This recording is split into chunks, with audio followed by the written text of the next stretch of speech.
Good morning. Morning, guys. Welcome to WRME Live. My name is Christine, the office manager for Wackett Realtors Main Edge, and this is the ever normal co-host or main host of it, Miss Erin Burns. Hey, guys.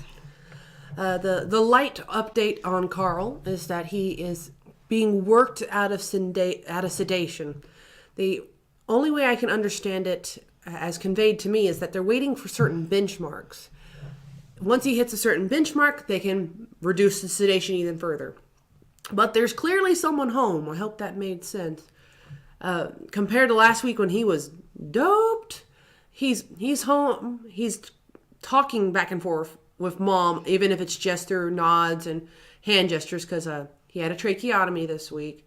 Anyone who's curious can go follow his Facebook page. I think she has a fundraiser page that she's updating directly now. I believe that's public, so anyone can see those updates.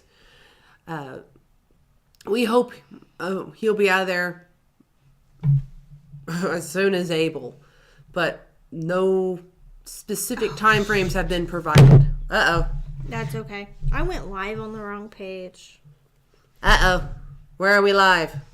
On Wackett Realtors Main Edge instead of WRME Live. That's been my day. My week, actually, so... Do we need to switch over? No, I know, I am confused. No, let's just keep going. I'll share it. That's this year is trying to end on the biggest high note of floppage possible. It's just the week. Oh, let me tell you. Talk about the last 6 weeks. It's just 2020. It was a decent year for me. Not horrible, not fantastic until about a month and a half ago, and now it's just been very different and not as good. And yay. But we're going to get through this. We're tough sons of guns. Somebody watching now. I'm tired son of a gun, but still. Everybody that normally watches us and gets our notifications, sorry.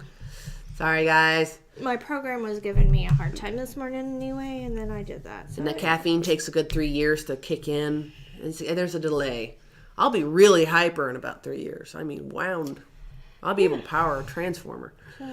But we went live on our YouTube channel like normal if anybody watches it there. YouTube?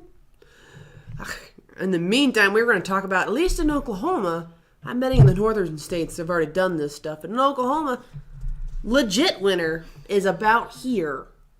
There's a chance of snow on Sunday. You guys already know we had a freak thing in October. Yeah, I was going to say we've already had ice, but some people have laxed again because, I mean, we've had a couple of 60, 70 degree days. Yesterday was 70. It was wonderful, but you're like, December? I joked the other day, I was like, Mother Nature had a fever for a couple of days. We're back to normal now. That menopause is wicked. Right? Ugh. Oh, goodness. But it does bring to mind that we got to be thinking about general winterizing as far as preparing for winter, whether it's actual winterizing or our definition of winterizing, which is just what we do for a home to get it ready for winter. If you've been watering, I know, or doing anything like that, take off your hoses. Take off your hoses, let them dry out, roll them and tuck them in the barn. Shed. Make sure faucets are covered. They have those little foam things you can stick on That's there. what I forgot. I got to do that on mine. Yeah. Especially if you have a crawl space, you definitely want to make sure to have that on there to better protect it, because crawl spaces allow that cold air to get down there, and you have a higher risk of having frozen pipes compared to a slab. Yes, because if you have a crawl space, that's where your pipes are. And from someone who has a crawl space, if you happen to have a crawl space with vents that are open and closable, I was told to close mine this time of year. Just might want to remember. Helps with preventing from freezing. Yep. Because it's the same as inside the house. If you have any sinks or pipes on the outside, you open cabinets so those could get more heat from the house to keep from freezing. Yeah, especially on an extremely wicked cold night. I know we have to leave our bathroom doors open when the winter time really comes around. If you have any house on the market and it's unoccupied or rental or whatever that's unoccupied, go over there, open all the cabinet doors, adjust the heat accordingly. Also check with the city. I know, is it Del City or Midwest City? I think it's Del City. That if the house is going to be vacant, whether it's a rental property or you're moved out for 6 months for whatever reason, some will not allow the water to remain on when the house is not occupied. it'll be worth the money, especially if you're just going to be gone for 6 months and come back, to winterize it to protect your pipes, since the city's going to cut you off as soon as they find out. At least that's been our past experience. But do a little bit of research. It goes a long way. And it's cheaper to winterize than it is to redo all of your plumbing. Yeah. Oh, Just be prepared.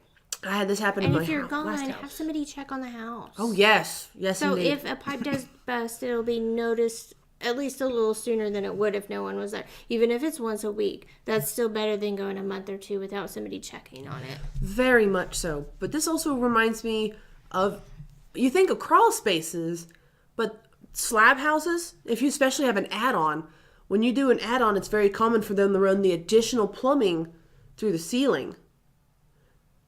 I've had one rupture on me.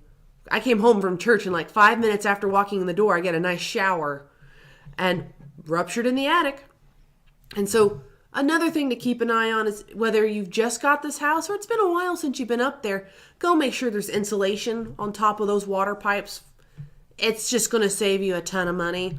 If you go and check on it and or let the sinks drip that are on the end of those line, sorry, let them drip so that way they're less likely to freeze up, along with increased insulation, whether you help bury it a little bit with what's already there or get like the foam version of like pool noodle. Yeah, and a lot of people around here have barns, shops, Oh, gosh, etc. yes. Take precautions for any outside faucets that are in the barns. You know, some have the higher ones going into troughs and stuff. Insulate around those. It goes a long way to prevent that kind of stuff. There's nothing worse than hauling buckets of water out to the livestock because the pipe froze and busted. This is a sub note. Your vents, whatever style you have, now's a good time to just go make sure they're secure. Winter storms are coming. A wind could knock a vent loose. That could have been fixed real quickly with a screwdriver. And the last thing you want to do is not have gone outside because it's snowing like crazy and you find out there's water in your attic the hard way. So just one of those precautionary things. When you're putting up your Christmas lights, maybe you should just kind of take a look at your vents, make sure they're not going to fly off or they're working appropriately or not jammed up with leaves. Little things like that go a long way. Just it's amazing what those little things can help prevent in the future. It's like why you check your tire pressure. What is it? A minimum of once a month or whenever the temperature changes? I can't remember what they suggested. I've already had mine checked. Mm-hmm. I watched it go in a day from like 5 psi difference. It was crazy. And it really doesn't take much. That's science. Air pressure. All right. If y'all have any crazy suggestions or something y'all do that's not a normal winterization that you found really makes a difference, comment. Let everybody know. Yeah, I've heard of people putting bags on their turbines. I'm not a roofer. I don't know about that, but that's a quirky thing that if they believe in it. But I'd have to talk to a roofer before I did it. But what do you do to help winterize your house? Maybe there's something that we can talk to a roofer about. Get a third party in here and see what they say. Is bagging a turbine smart? I don't know. We can go ask them. But if you got unique questions or things that you do, put in the comments and maybe we can get someone in here to answer them. All right. You know people. Yeah. I have to bribe them with food. I work with people constantly. So. we all do. You just got that. You actually have the ability to interact with normal human beings in a normal fashion. I'm not sure I qualify yet. All right. Well, hope everybody has a safe weekend and enjoy the weather or hibernate inside. That's what I do when I get enjoy it in your own way, whether it's inside or out. All right. So this is WRME Live, where we do real life, real world real estate every